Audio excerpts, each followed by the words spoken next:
स्त्रीचे स्थान काय? ज्या क्षणी भारतीय स्त्रियांना मतदानाचा अधिकार मिळाला तो क्षण म्हणजे समानतेचं आणि स्वातंत्र्याचं प्रतीक बनलं. पण वास्तव जगात मात्र स्त्रियांना समाजात विशेष स्थान नाही असंच दिसतं.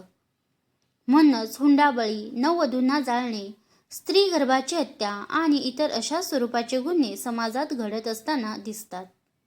यत्र नार्यस्तु पूज्यन्ते रमन्ते तत्र देवताः असं आपल्या जुन्या धर्मग्रंथात सांगण्यात येतं. पण खऱ्याखुऱ्या आयुष्यात तसं नसतं. काही दिवसांपूर्वी मी एका चर्चासत्राला गेले होते. त्याचा केंद्रविषय होता स्त्रियांच्या समस्या.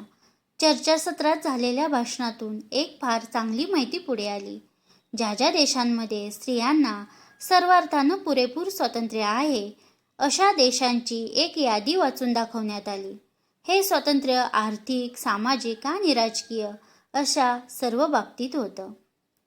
ज्या देशात स्त्री मुक्तीची संकल्पना आघाडीवर आहे अशा देशाचं नाव या यादीत अर्थातच अग्रभागी होतं. तर ज्या देशात स्त्रियांच्या सबलीकरणाचे फारसे प्रयत्न झालेले नव्हते त्यांचं नाव बरंच खाली होतं. भारताचं नाव साधारण मध्यभागी कुठेतरी असेल अशी माझी समजूत होती.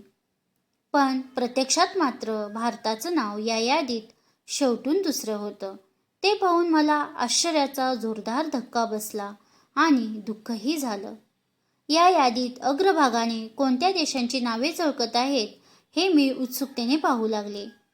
मला वाटलं इंग्लंड नाही तर अमेरिकेचं नाव पहिलं असणार. पण प्रत्यक्षात तसं नव्हतं. पहिल्या 3 क्रमांकाचे देश होते स्वीडन, नॉर्वे आणि डेन्मार्क. हे स्कॅन्डिनेव्हियन देश. त्या चर्चासत्राला उपस्थित असलेल्या आम्हा सर्वांनाच आश्चर्याचा धक्का बसला. युरोपच्या एका कोपऱ्यात असणारे हे छोटेसे देश, पण त्यांच्या देशातील स्त्रियांना मात्र सर्वात आदराने वागवण्यात येते. स्वीडनच्या राजघराण्यातील नियमानुसार त्या घराण्यात जन्माला आलेल्या पहिल्या अपत्याकडे राज्याधिकार येतो, मग ते अपत्य मुलगा असो की मुलगी. हे आजही घडतं.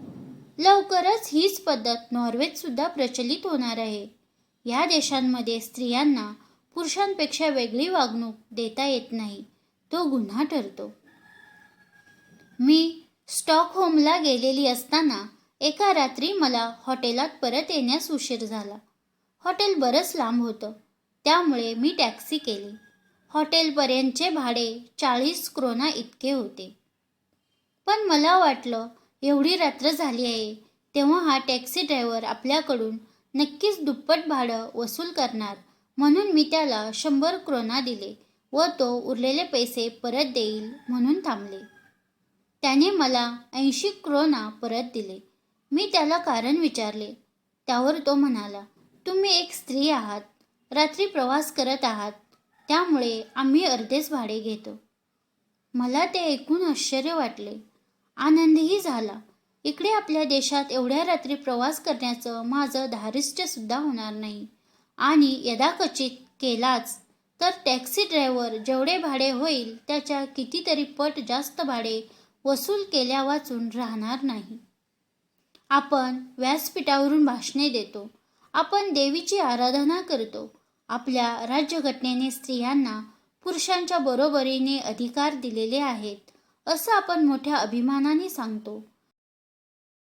शंकराचं जे अर्धनारी नटेश्वर हे रूप आहे त्यातूनही हेच प्रतीत होतं की शंकरानं स्त्री पुरुष समानतेचा स्वीकार केलेला आहे.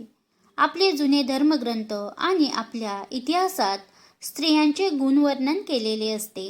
पण खरोखर आपल्या देशात स्त्रियांना सुरक्षित वाटते का? स्वातंत्र्याचा आनंद खऱ्या अर्थाने त्यांना उपभोगायला मिळतो का? समाजात त्यांना समानतेची वागणूक मिळते का? कदाचित काही थोड्या स्त्रियांना मिळत असेल. सर्वसाधारणपणे स्त्रियांची ओळख कशी करून देण्यात येते?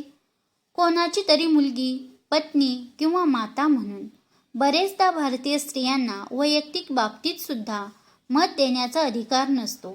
त्यांनी केलेल्या कामाचं त्यांना मोल मिळत नाही. त्यांनी केलेल्या कामाचं कोणालाही कौतुक वाटत नाही. पुरुषप्रधान समाजात त्यांना राहावं लागतं.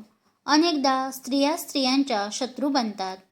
पण या अशा वातावरणात सुद्धा स्त्रिया राहतात आणि आपापल्या क्षेत्रात यश मिळवतात. ही खरोखर लक्षणीय गोष्ट आहे व त्याही सुखासमाधानाने.